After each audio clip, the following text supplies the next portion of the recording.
कंगना के दफ्तर में फिर से काम शुरू हो गया है। बिजली क्योंकि काट दी गई थी और वापस से बिजली बहाल हो गई। वो तस्वीरें लगातार मौसमी हमें दिखा भी रही हैं और इस वक्त दफ्तर में कामकाज शुरू हुआ है। लेकिन बड़ी बात, बड़ा सवाल ये कि आज बीएमसी को भी इसी का जवाब देना होगा।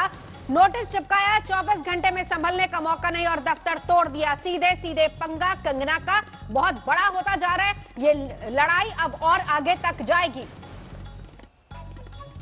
मौसमी सिंह,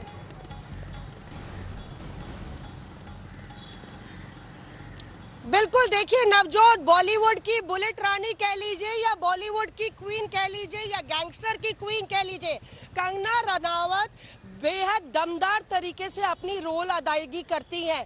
डायलॉग डिलीवरी कहते हैं कि कैरेक्टर में एकदम घुस के वही कैरेक्टर बन जाती है। पर किसी ने नहीं सोचा होगा कि असल जिंदगी में भी पंगा लेने की मूवीज में आदि कंगना रनावत असल जिंदगी में इस तरह का लोहा, इस तरह की चुनौती उठा लेंगी।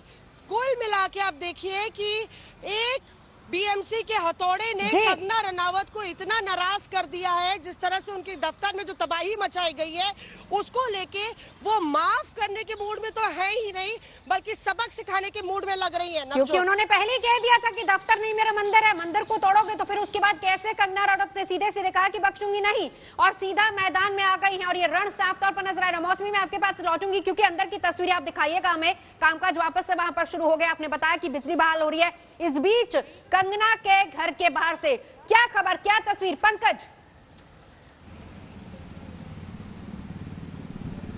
देखिए, मुझे तो लगता है नवजोत ना गजब की राजनीति हो रही है यहाँ पर। मानो शिवसेना कह रही हो बीजेपी से, अगर आपने कंगना के कंधे पर रखकर बंदूक चलाई है तो हम आपको नहले पे दहला देंगे। वो इस तरीके से कि आप हमारी बदनामी यहाँ पर कर रहे हैं तो फिर हम इस पूरे मसले को ही मराठी अस्मिता, मराठी मानुष से जोड़ देंगे, जिससे हमें मौका मिल गया है। और वही शिवसेना ने किया भी, इस पूरे मामले को मराठी अस्मिता से जोड़ दिया। पॉलिटिकल सुप्रीमेसी महाराष्ट्र में, मुंबई में स्थापित करने का एक और मौका मिला उनको। तमाम उनके जितने कार्डर्स थे उनको कह दिया गया जाइए एयरपोर्ट पे जाइए, तो वहां पर उन्होंने अपनी ताकत का भी एक नमूना पेश कर दिया। यानी एक जो मौका जो लग रहा था बीजेपी के पास है, रोल रिवर्सल हो गया।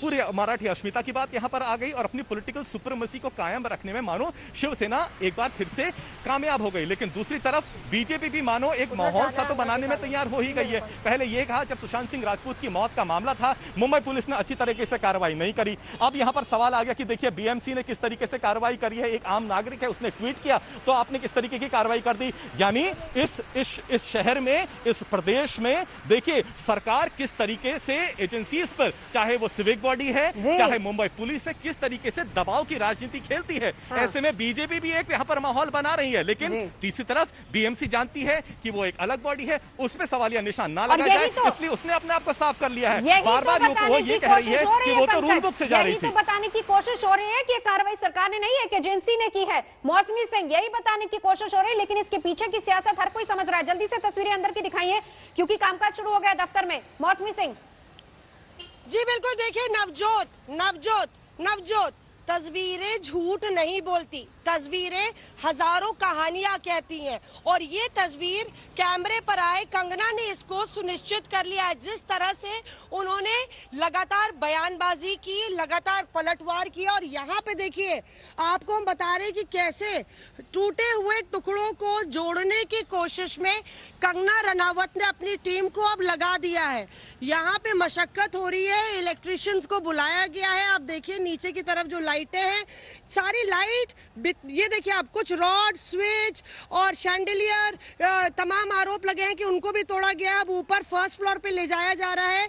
फर्स्ट फ्लोर पे भी काफी तोड़फोड़ हुई थी और पूरे बिजली के कनेक्शन को वापस रिस्टोर करने के लिए, वापस बहाल करने के लिए यहाँ पे कंगना की टीम को लगाया गया है। सुबह रंगोली आई थी, जाहिर तौर पे उन्होंने कुछ आदेश और इंस्ट्रक्शंस दिए होंगे। पर कुल मिला के अगर आप देखिए, ये एक महाभारत से कम नहीं है। ये मुंबई में पाली हिल्स की महाभारत, पाली हिल्स में जो महाभारत लड़ी जा रही है, एक रणभूमि की तरह है।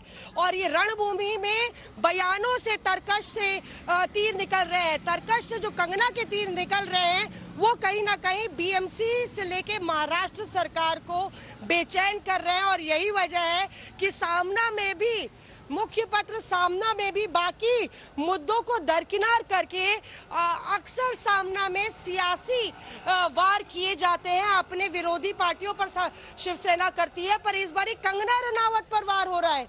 तो क्या कंगना इतनी बड़ी अभिनेत्री, इतनी बड़ी एक्टर है, क्या वो इतनी अहम हो गई महाराष्ट्र की पॉलिटिक्स के लिए?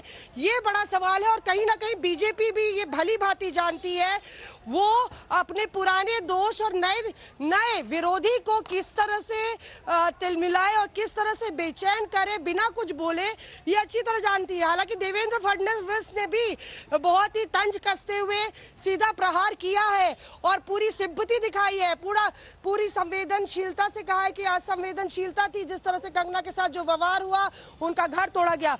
पर कहीं ना कहीं यहाँ पे देखिए आप 3-4 लोग जुटे हुए हैं, आप नजर दौड़ाएं तो तमाम चीजें इधर उधर पड़ी हुई हैं, पूरा मलबा भी पड़ा हुआ है। पर उधर देखिए उस कोने में दिखाइए परमिंदर, उस कोने में दिखाइए, वो देखिए स्विच बोर्ड को खोल के किसी तरह से रिस्टोर किया जाएगा कनेक्शन। शायद कंगना भी जिस तरह से क्वारंटीन में है तो वापस आएंगी, वो नहीं चाहेंगी कि वो बर्बादी के इस मंजर को, अपने सपनों के जो चकनाचूर हुए हैं उनको इस तरह से देखें नवजोत। तो कुल मिला के आप देखिए अब ये रार, ये ठनी जो है शिवसेना और कंगना रनावत के बीच जो ठन गई है वो अभी इतनी जल्दी खत्म होने वाली नहीं।